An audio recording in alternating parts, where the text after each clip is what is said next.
Probably what I learned over the course of that first year is when you bring everything into your greenhouse, it looks like you have all of this space and you choose this size, and the next thing you know, fall comes again and things have gotten bigger because you were able to preserve them for the next season, and you quickly start running out of room. So that is what I would actually tell a customer.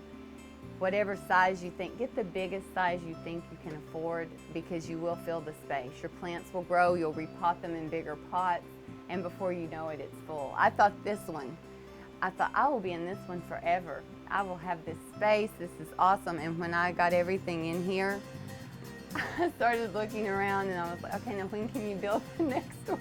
I'm full, it's done. So you do fill the greenhouse up a lot quicker than you think you do.